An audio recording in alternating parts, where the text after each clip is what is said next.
Good morning, everyone. I think people might still be joining, but I think we can make a start now. I'm Rebecca Kakia, an engineer working in Codema, and I'd like to thank you and welcome you all to our Regional Energy Demand Analysis Portal, REDAP event this morning, which is part of the Dublin Climate Action Week, which Codema is delighted to be an organising partner of, along with the 4 Dublin local authorities and the Dublin Climate Action regional offices. So you can get all the information on our series of webinars and events on dublinclimateactionweek.ie, and I will talk more about the events that we're organising at the end of the webinar. But if anyone is tweeting about the event, and we suggest that you do tweet, please use the hashtag DCAW21, so hashtag Dublin Climate Action Week 21. And it's good to mention that this event is being recorded and we will circulate both the recordings and the slides in the coming week. It's a very busy week this week, so please bear with us if it takes us a couple of days just to circulate all these presentations. So if at any time during the presentation you'd like to ask a question or you'd like to make a comment, please do so using the question and answer box below, and we'll do our best to get to as many questions as we can. So hopefully we'll be able to get through most of them this morning. And if we don't, we'd like to get in touch with us, and there'll be our contact details at the end of the presentation. So please feel free to get in touch. So just to kick off, as I mentioned before, I'm Rebecca and I'm an energy efficiency and emissions lead here in Codema, and I'm part of this REDAP project, and Codema is the lead owner of this tool that's being developed through the REDAP. So just to give you a bit of information and background on Codema, we're Dublin's energy agency and we're set up as a not-for-profit public good company. So we're energy advisors to the 4 Dublin local authorities, and we work closely with local governments and stakeholders. So really our purpose is to guide and accelerate Dublin's low carbon transition. So we do this through innovative local level energy and climate change research, project delivery and engagement. So the REDAP project, which is funded by ERANET and the SCAI, really gives insight into the current spatial energy and emissions. So it helps planners and decision makers to get a better understanding of their energy use, their emission profiles. So really understanding their specific energy characteristics.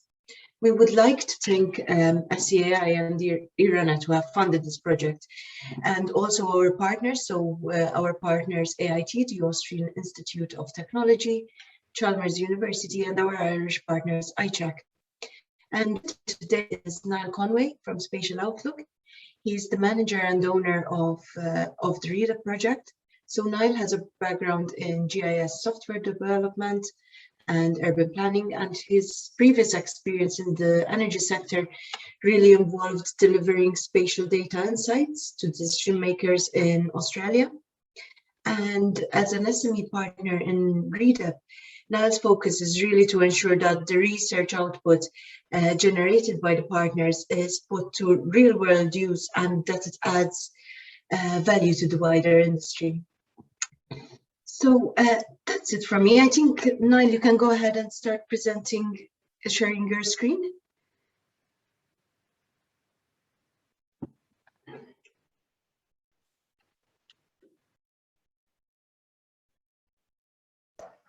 Thanks, Rebecca.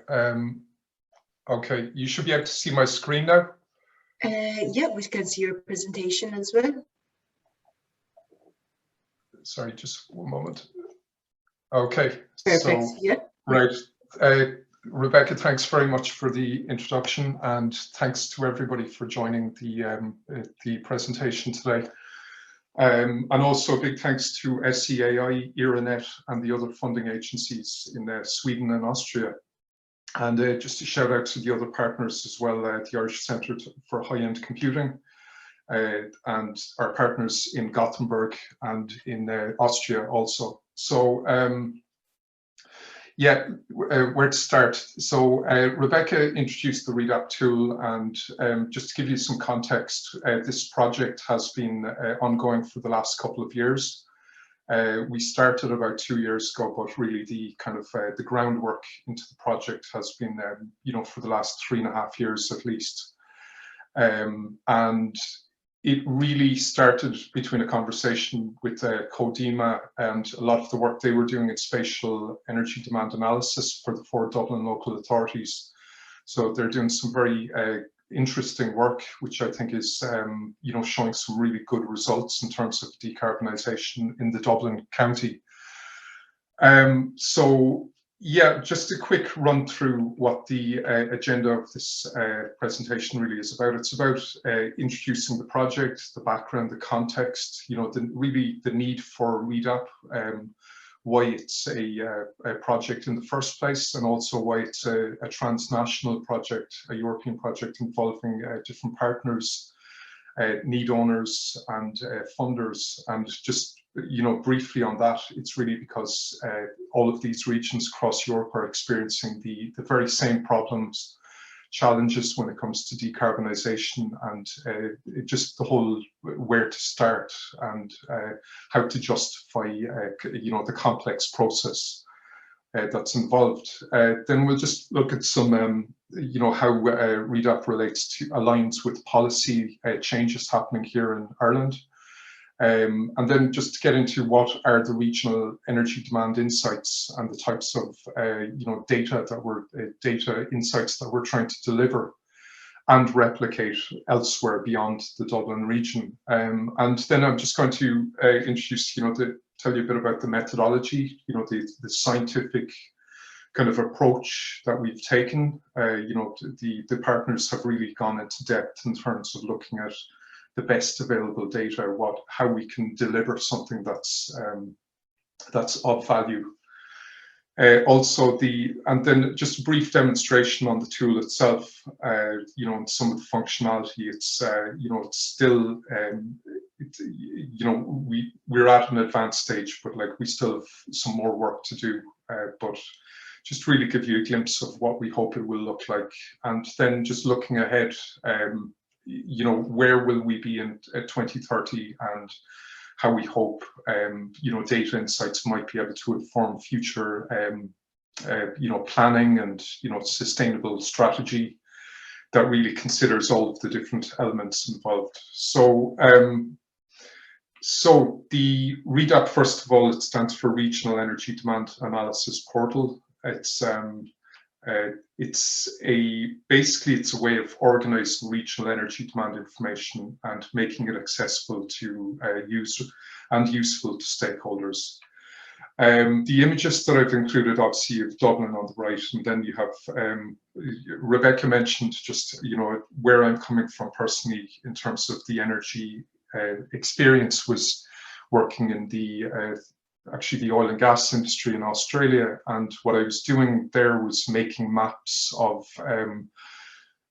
every decision that was made in that industry was made over the best available data, and used mapping information. It was almost the kind of language of communication between stakeholders, because it's such a highly scrutinized industry that it's they need to make sure that every decision has been reference the correct information, the data quality, what's the resolution of the data, all of that. So basically what I hope that we can do with REDAP is we can flip that whole approach on its head and apply that approach for decarbonisation purposes.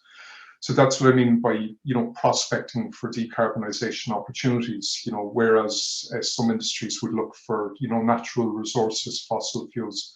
I think there's a huge opportunity for Dublin and the rest of Ireland and the rest of Europe really to look for, energy resources, clean energy resources that can be recycled, they can be redistributed, they can be, just smart planning and, making sure that we try to hit our climate targets, CO2 reduction targets. So, okay, so I might just start with what REDAP is not. First of all, it's not a silver bullet, as I mentioned. It's basically, and it's not about doing the planning for anybody. It's basically a tool where we use some background scientific processes to look at data that might give some insight into energy demand, and across buildings, transport, load profiles across regions, and to present that data back to the decision makers, the policy makers, planners. So it's about delivering data insights, and it's about integrating advanced research and development modules. So the researchers are highly skilled in looking at, very detailed scientific areas to do with building stock, to do with load profiles, even looking at how we can translate, say, building energy rating data, valuation office data, or travel surveys into some type of insights which will inform decarbonisation. It's aligned with decision making, system boundaries, regional extents and roles. So we're trying to kind of make sure that the tool is relevant to the actual end user who's representing their own regional interests. And it's basically a suite of tools for consistent analysis and reporting. So yeah, just the next slide, just a little bit of context. I think Rebecca did mention some reasons aside from climate change. There's reasons why analysing energy demand is very important, and it's to allow key stakeholders to engage on an informed basis and to understand one another's problems, their own kind of interests and their ambitions for the regions. So just to start briefly, energy poverty, it's a huge issue. It's actually becoming a much bigger issue across Europe, and in Ireland there was a report that 400,000 people are affected by this, per annum. It's kind of, fuel, it's, just difficulty accessing clean and affordable energy. Price hikes are a big issue that, Ireland is in one of the top 5 countries for price hikes. So that comes down to energy security, and it's because fossil fuel prices rise overseas, so then we experience a knock-on price hikes. Forced car ownership, especially in more remote rural areas, how can that be tackled by what's the relationship between that and energy demand, energy prices, and also air quality. And urban cities like Dublin, it's a real reason for reducing our dependency on fossil fuels. If we can switch over to clean, decarbonised transport options, then also I won't go through it too much, but these are higher level kind of EU fines that we're going to be facing in the next couple of years. Carbon taxes, green finance, regional development and foreign direct investment are directly related to how sustainable we promote our regions, and our are we dealing with climate change, and people taking interest in that when looking at Ireland. So then also the issue of air grid, the capacity, amber alerts. That's Dublin, the energy demand is expected to double between, I think it was 2019 and 2028. Largely due to data centers also. So Rebecca, correct me if I'm wrong there. Look, then we also have opportunities like the all-island electricity market with Northern Ireland, the integrated single energy market with Europe, and then there's a huge opportunity for local level generation through the renewable energy support scheme. So just back to the planning, this the idea of spatial planning and decarbonisation is a key issue for the Irish government, and they recognise the need to look at, in a holistic manner, integrated planning between mobility and building structure, and you look at how we can apply low carbon technology measures. So then the reasons for REDAP local to Ireland are, look, the Climate Action Plan, there's a need for local leadership in the public sector, in what's traditionally been a kind of centralized energy planning sector. There needs to be local level input so that people can identify opportunities for synergies and efficiencies that might be overlooked, and that's Then also the programme for government, you know, there's a whole range of decarbonisation and energy demand considerations there.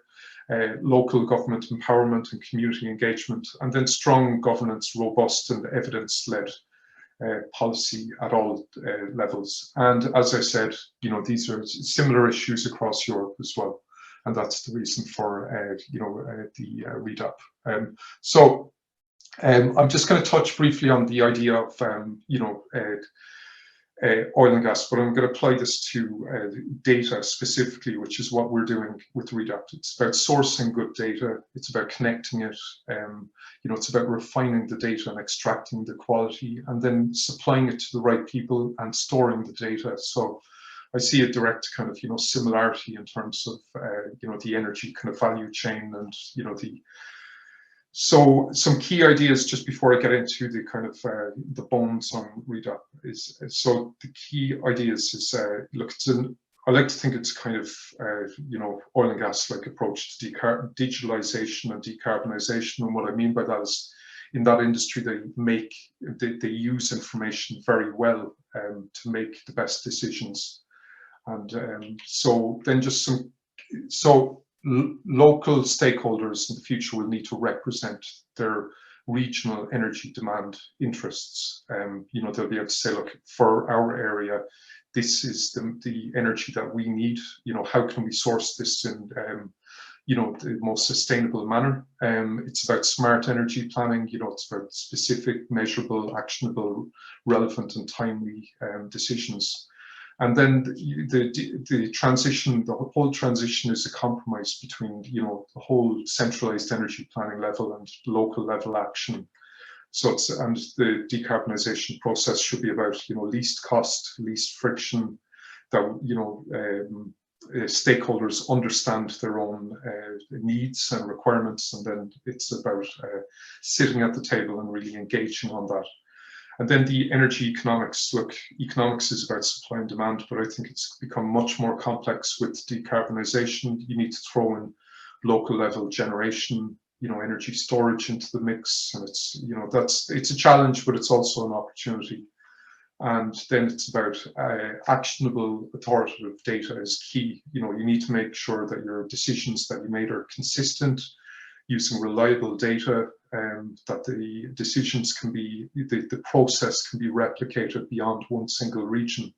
Otherwise, you'll have a very kind of imbalance and like standardization. And then also, I suppose, because Codema deal with local authorities, it's about defining who you represent. It's about local authorities represent their citizen interess. The energy suppliers represent customers, but I think the sweet spot for decarbonisation is just to understand the consumers and the consumption level. And once you understand that, then you can go from there. And then it's about identifying local level synergies and efficiencies, exactly the type of work that Codema are doing in Dublin. And this Rebecca kindly presented or prepared this slide. She's done, they've done some really interesting work with CEDAS, spatial energy demand analysis reports for each of the Dublin local authorities.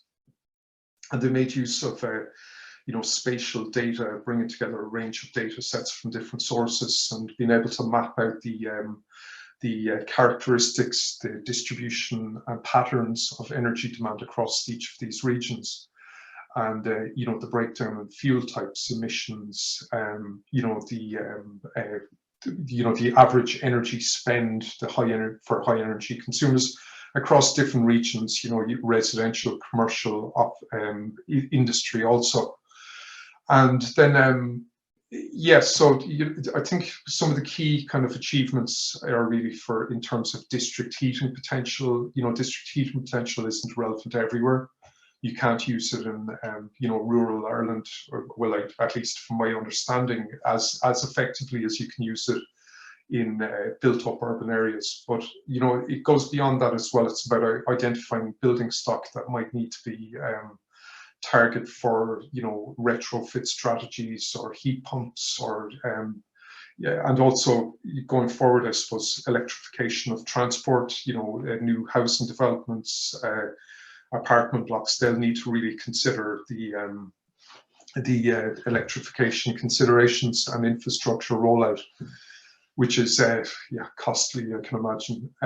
Okay, so this is really just about the role of local government. So obviously they need to devise and align strategies, climate action plans, decarbonisation zones, energy master plans. Some local governments are involved in the Covenant of Mayors reporting, which sets kind of you need to look at your baseline and your energy, your future climate actions, how you're going to try mitigate or adapt to these challenges. And then, things like strategic infrastructure developments. There's a lot of effective actions that need to be considered.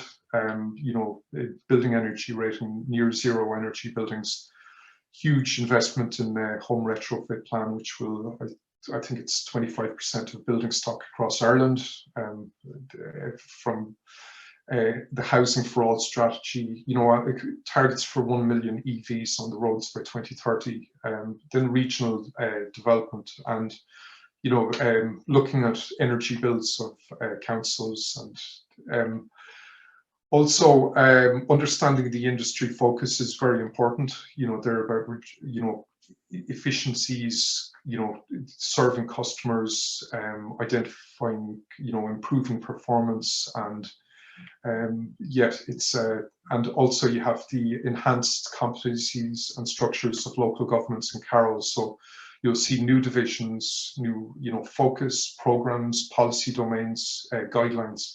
It's a complex area, and I think it's really about understanding who, what, where, when, why, and how we're going to go about the decarbonisation process. And then about stakeholder analysis and engagement. So that ties in with the idea of sustainable energy communities. It's really, decarbonisation isn't going to happen, through plans or policy. It's about engagement with the local stakeholders, the communities, the people who want to take action, but maybe need guidance, cognitive dissonance, misunderstanding about the benefits of solar, or district heating, or even electric cars. They're all key considerations. And then about intervention strategies, with the support of the likes of SCAI, incentives, looking at targets, modeling, marketing, audits, and feedback. So just making sure it's a very it's a system of communication, and it's just about allowing people to have the conversations they need to have, and in order so that everybody kind of benefits from this whole process. So I'll just briefly run through this. There's a whole range of policies that need to be aligned at different levels, county development plans, energy master plans at the national level, and also, the considerations of the grid, what's realistic and what's not. But then also business interests, and the different regulators, the different housing agencies, infrastructure rollout. So I just threw in the idea of a Rubik cube, and it's because it's almost as complex. It's about kind of turning the pieces in the right way so that everything clicks and it works, and you can deliver results. Okay, I'll just. So, regional energy demand insights. So what are they? What have we been up to for the last 2 years, working with our partners and having many meetings? So we've really developed a system that could work across Dublin and across Ireland and across different European regions for giving insight into the building stock, and also the considerations for electrification of transport, and the types of discussions that need to be had in terms of how, where, and when do we roll out smart energy systems. So in terms of building stock, we've identified insights into floor area, building type, useful energy, the final energy by fuel type, what the final electricity demand is, and the estimated CO2 emissions. So we can identify the types of hotspots for targeted action.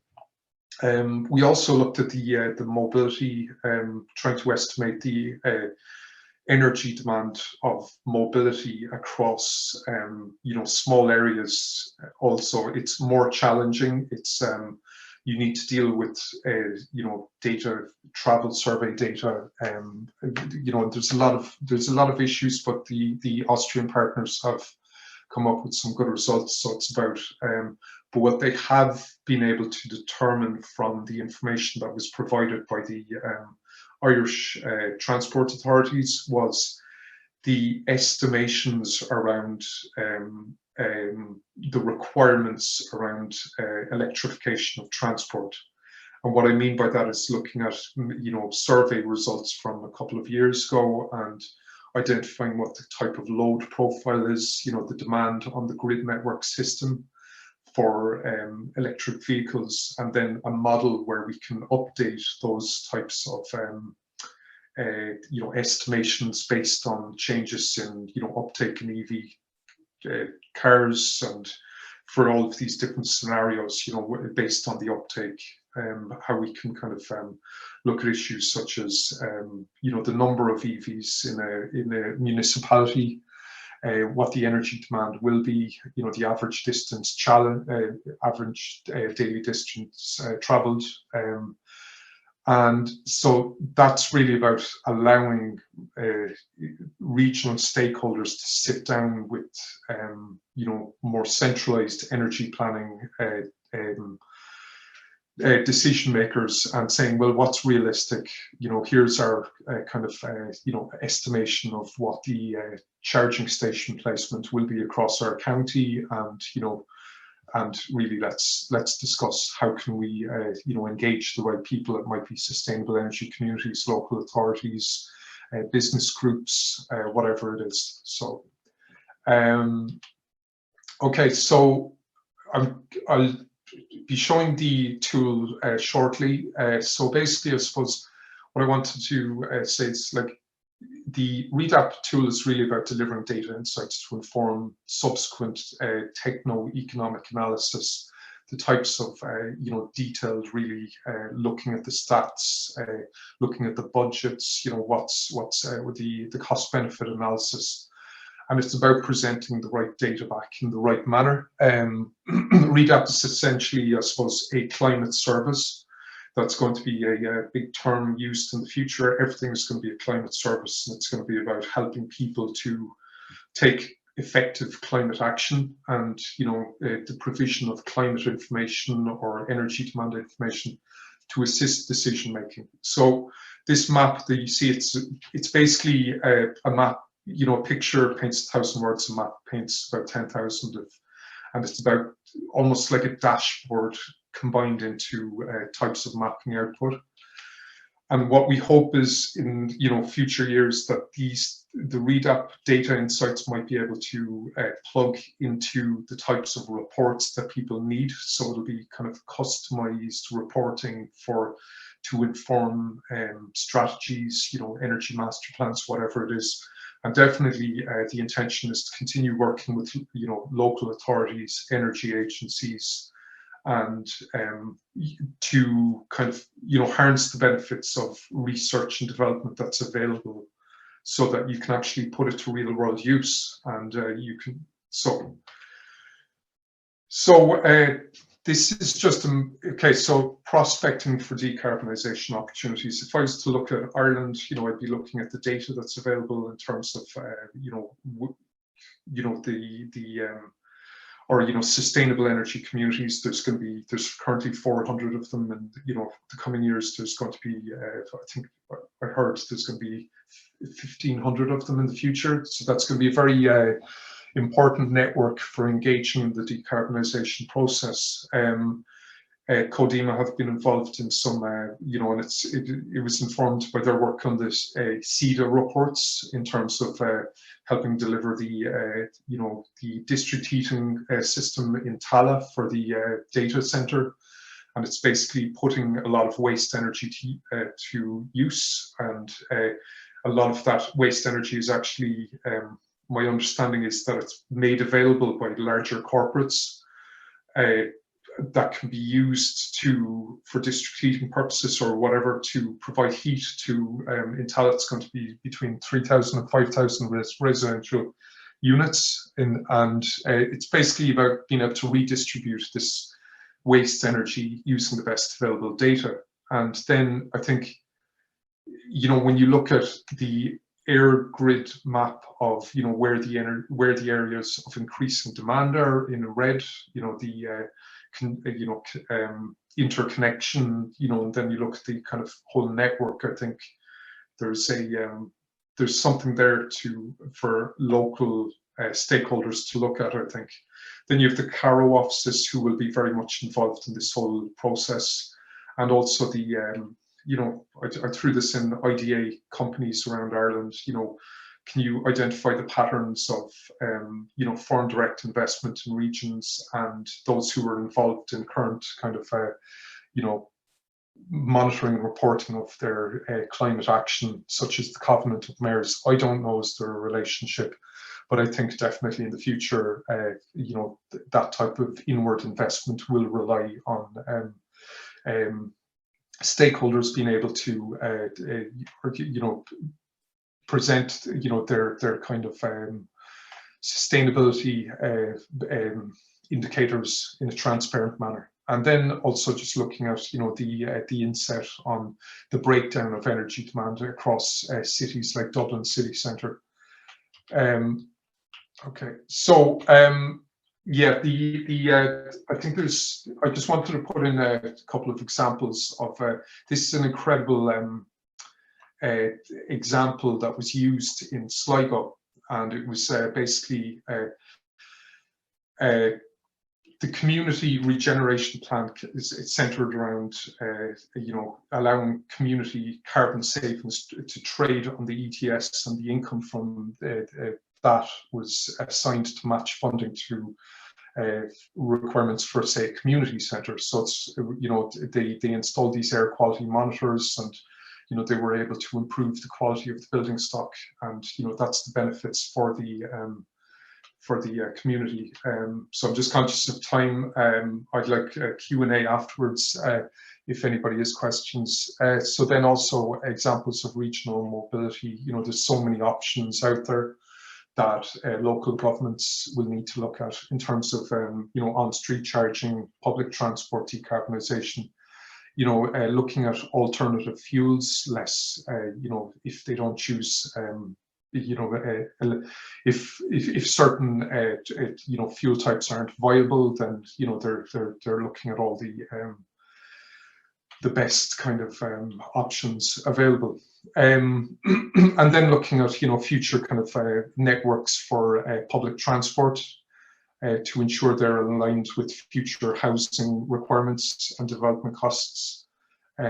So yeah, the final slide just before I jump into the tool, as I mentioned, our methodology was really around 5 steps. So it's about collating relevant information, integrating it with decision-making processes as best possible, developing a tool, you know, the front-end and back-end system, testing it with the need owners, which is the purpose of having need owners in Austria, Sweden, and Ireland. You know, planning experts, kind of frontline energy planning experts, and then delivering results.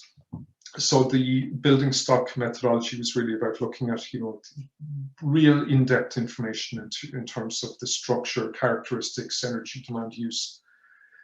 Mobility was in terms of travel demand data, vehicle fleet data, e-mobility infrastructure, and yeah.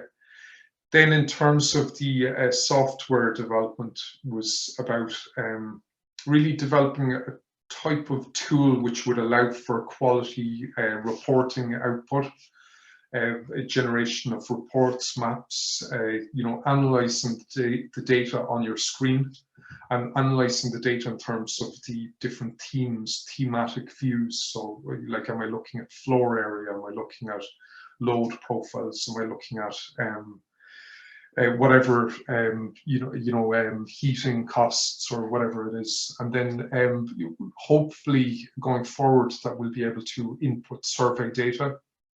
The ideal would be able to use survey data from local authorities, energy communities, whoever it is, and in order to kind of flesh out the insights we're currently generating, and then to look at how maybe changes over time, in terms of if there's a project that adds value, and then building energy ratings, or how does the map change essentially. And then, looking at things like pre-configured extents views so people can monitor areas of interest. And then being able to, like, the data is nothing if you can't add contextual data and, project data or whatever it is, or at least boundaries of communities. So I'll just switch over to the tool. Rebecca, you can see my screen still? Yeah, we can see your screen there now. Okay, that's great. So the tool just loaded up. It's essentially a web map system, and it's got a lot of GIS going on behind the scenes, desktop GIS. But what we hope is we can deliver the data insights online, so they're accessible to end users. The type of people who will understand the value of these insights. I just wanted to include a bit of contextual data in terms of the Eastern Midlands waste region, and I think this is a fantastic office. What they're doing is their focus is on looking at waste. Among multiple different folks, looking at waste energy as a resource that can be harnessed and it can be put to value. So the green dots are, sources of waste heat based on the SEAI data, large energy users or whatever it is, power plants, ETS, emission trading sites. And that's just in the Eastern region. So Dublin is within this region. So this screen that I just want to show you is the type of contextual data that we hope to kind of upload onto REDAP. It's not the actual data insights themselves. So as you zoom in, you see data that's relevant to your network. I just want to expand these legends. So local government areas, emission trading sites, power stations. I also included some international companies that have established in Ireland. And, this isn't actually, I'm just using this as sample contextual data. And just when you zoom in, that the data, different people need to see different information at different levels. So as you zoom in, you see more details and, the breakdown of, so just I wanted to include this, the Amazon district heating system, that, redistribution of waste energy for the purpose of heating new homes or office buildings or public office buildings. So I'll just go back out just a moment. So then in terms of the actual data itself, sorry, just one moment.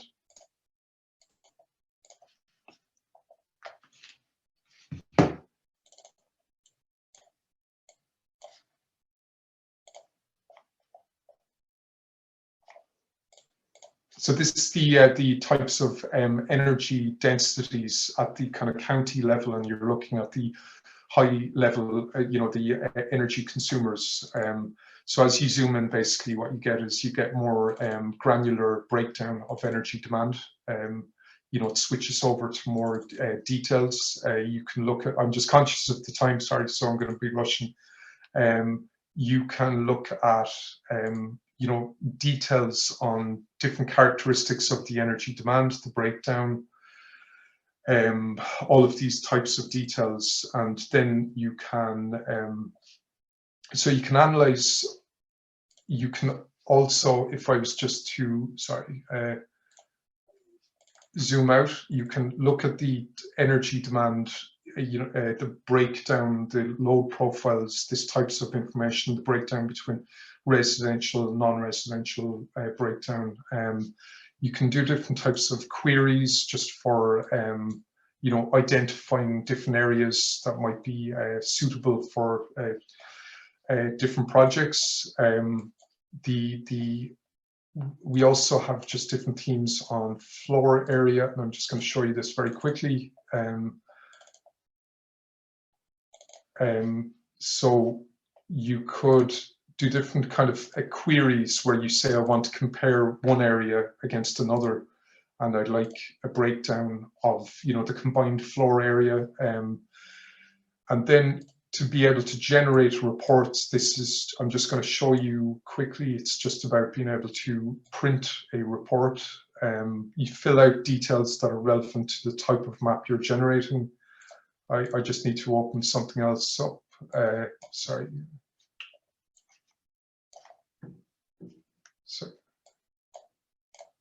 Sorry, I'm going to show that map in just one moment, but it's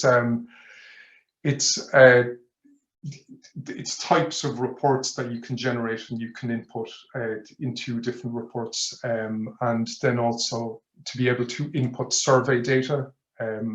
You can add different types of surveys that might be conducted at the local level, and yeah, that's also pre-configured kind of extents, so you can go back and monitor different areas. You can you know, see different dynamic charts based on the data that we're using. So, and obviously then help guides, just to be able to software instructions. This is not our current help guide, but it's the type of thing that we want. So we want to enable the user to operate the tool as best possible. Okay, so final few slides.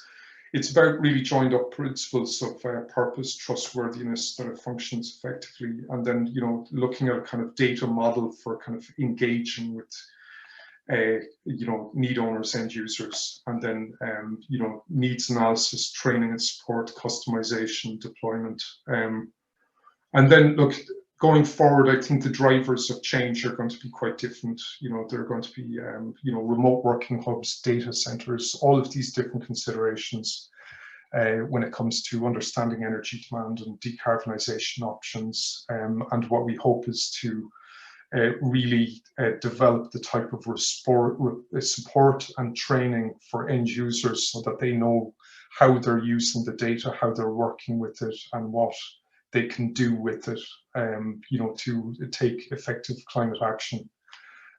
So that's the final slide just for myself.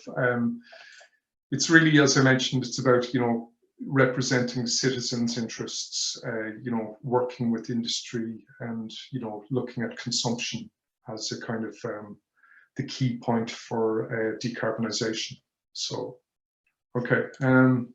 Yeah, just before I stop, so there's more upcoming climate action events, but before we get into that, maybe we'll just take a Q&A if anybody has any questions. Or Thank you very much, Niall. That was really good. No problem. I just wanted to remind everyone that if you've got any questions or any comments, please feel free to type them down in the Q&A box here below. Yeah, so just to get this started, I suppose, we do have a few questions here already.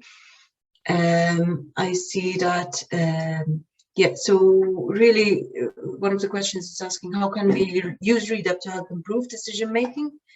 So I suppose the main purpose of the tool is really to link and integrate spatial and energy planning at the local level. So really enabling decision makers to understand their energy use and helping to create evidence-based policy and identify target areas. So areas that we can target for energy actions. So looking at the different sectors and the synergies between them. So really to understand what's happening on the ground and understand how we can target these specific areas.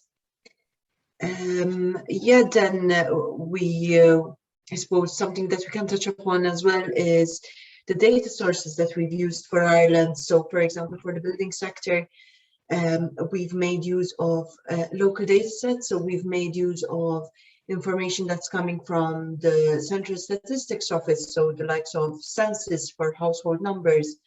We've also made use of the Building Energy Rating database. So BERs are essentially needed for houses that are being sold or houses that are leased or new builds since 2009. So that really gives us a lot of information on the energy characteristics of different housing types. And we've also made use of the Valuation Office dataset that gives us rateable lists for commercial buildings. So this includes all commercial properties, their floor areas, and also this is broken down by different categories, property uses and their location. And Niall also mentioned the transport sector, and we've made use of cellular data for that, and national travel and the NTA's travel surveys as well. Yeah, sorry, I'll just jump in there. The cellular data analysis was looking at the potential for a granular, identifying energy demand opportunities at a very granular level. But there's challenges around using that data because it's overly anonymized sometimes for GDPR purposes. But looking ahead, it's an area that we hope to see if there's other opportunities. Yeah, I see here a few questions are coming in for you, Niall, as well. So we have a question asking if the tool is open source, and a comment then saying that most of the decisions in using this tool seem to be aimed at large public firms, at county councils. I'm not sure if you can comment a bit on that. Yeah, well, the tool uses open source, tool, frameworks and libraries, and ties them all together. The tool, like we'd be looking at, it being able to support itself. So, commercialization of this research is an important aspect. So. Yeah, it's really aimed as a kind of as product service towards local governments. I think local governments have the kind of key challenge of getting involved in the decarbonisation process, but with the view to seeing how it could benefit industry or other stakeholders out there. I mean, it's just that maintaining the system, updating the system will involve a lot of work going forward to turn it into a more kind of fully fledged, smarter system. And sorry, the second question was, Rebecca. I'm just reading here. Yeah, if it's really targeting county councils, large public firms. So it's really more of a general comment there. So yeah, who is the tool targeted? Who is the tool targeting really, essentially? Yeah, it's local governments specifically. It's they're involved in the planning of their local areas. Energy demand is going to be a key consideration for their climate action offices, for their development planning, land use, zoning. So I think just like CEDA was used by Codema for energy planning, we're kind of maintaining that key focus. Yeah, then there's a question I can take myself, perhaps. So how can these maps help us identify emission reduction potentials? So I suppose really the purpose of this tool is to provide decision makers, local authorities, really with the information that's needed to target areas that are most need of or most suitable of renewable energy solutions or emission reductions. So it's really giving us the evidence for evidence-based planning, so this can help us really identify areas with the potential to increase renewable energy, reduce emissions, and really this can be in the form of increased building retrofits, for example, in areas with I don't know, low BER ratings, or for example, identify areas that can take potential EV charging stations as well. Yeah, and I see here as well, there's a question if this can be replicated for other counties in Ireland.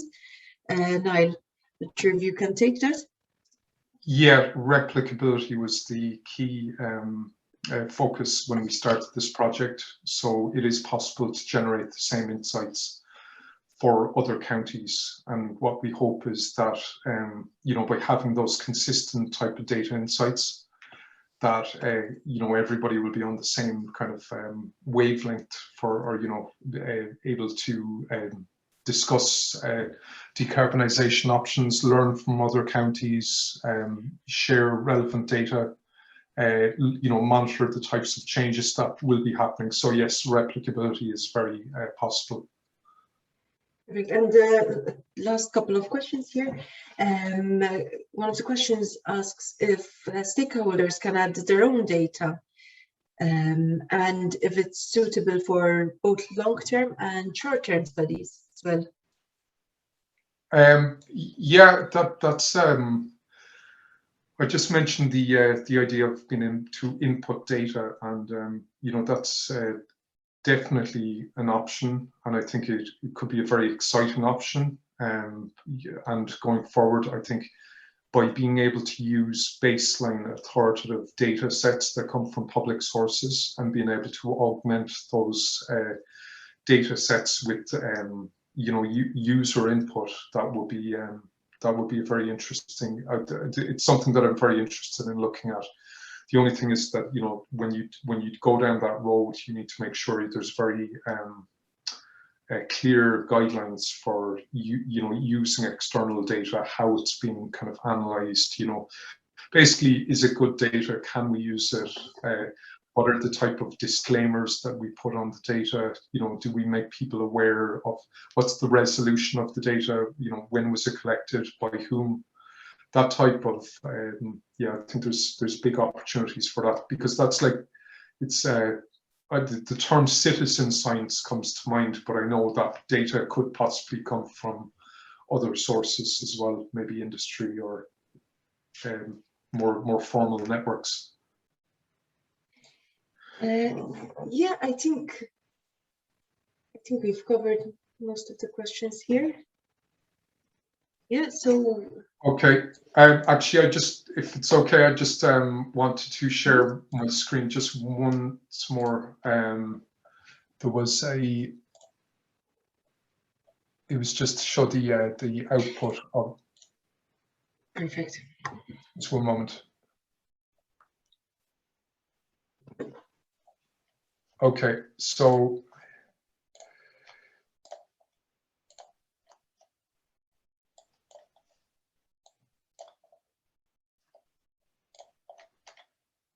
Okay, can you see my screen, Rebecca? Yes. Yeah. Yeah, so I was just saying that, like, in the tool, what you can do is you can generate reporting output, and it's more kind of it's more detailed mapping output that could be included in different reports. It's got, you know, it's like legend details, where the data comes from, disclaimers, you know, what the version of the map is, you know, who's the map for, what's the title of the map, what's the region, when was it produced. So just so that you know, users can include their own detail to make sure that it's not just a graphic that's shared around, but that it provides the right type of information, and just like, you know, any energy industry type of mapping output. So. Yeah, so thank you very much. Thanks, Niall. Thank you once again for all the attendees, and a big thank you to Niall Conway here. I think that was a very useful presentation. So our details were at the end of Niall's presentation. So any questions, please do contact us and we'll try to answer the queries as best we can. So just a few things before we wrap up. I'd like to thank the REDAP team for all their hard work. A big thank you also to our awareness comms team, so Katie Harrington and Suzanne Fitzpatrick, who have helped us organize and host all these different events during Climate Action Week. And of course, a big thank you to our funders, so SCAI and ERANET, for helping us fund this research project. And just before we go, I just wanted to make note of our citizen energy survey for fossil-free Dublin. So it's really gathering citizen thoughts on how we can move Dublin away from fossil fuels, and really it will help us to make to create a roadmap to reduce Dublin's reliance on fuels.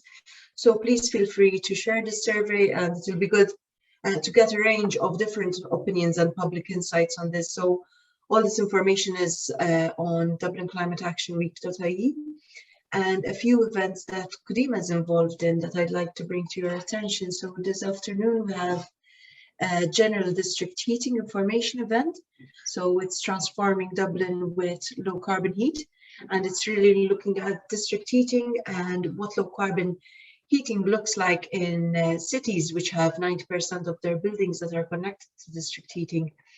So it also gives an overview of two major development district heating schemes in Dublin, how it works, the benefits of district heating. That's at 1 o'clock, and Donna Gartland, our CEO, will also be a speaker at this.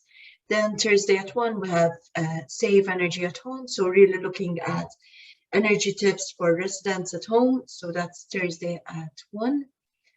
Then there's Phibsborough Village Climate Club. So Phibsborough are launching their energy and biodiversity master plan. So that's on Thursday the 16th at 7:30 p.m. Then Friday at 1, there are 3 sustainable energy communities describing their experiences, communities that are actually trying to do these transformative actions to reduce their emissions. So looking at retrofits and all other actions to reduce their emissions. Then Friday at 2, there's a Women in Energy talk. So 3 speakers that are sharing their experiences in the energy sectors, and our CEO Donna Gartland will also be speaking at this event. Then Saturday at 10, with the Ask the Expert. So experts in retrofitting will be part of that, and Ruth Buggy from SCAI will also be part of that panel, and she'll be talking on the different grants. Then finally, Sunday at 2, there's a walking tour at Fernhill Park in Down, so which you can all sign up for. So to find the details on these events, please visit dublinclimateaction.ie, and you can find more information and information to sign up for these events there as well. So I think that's everything from us. So thanks once again for everyone for joining. I really hope that you found information on this in this event useful and informative. So thanks once again, and have a great day.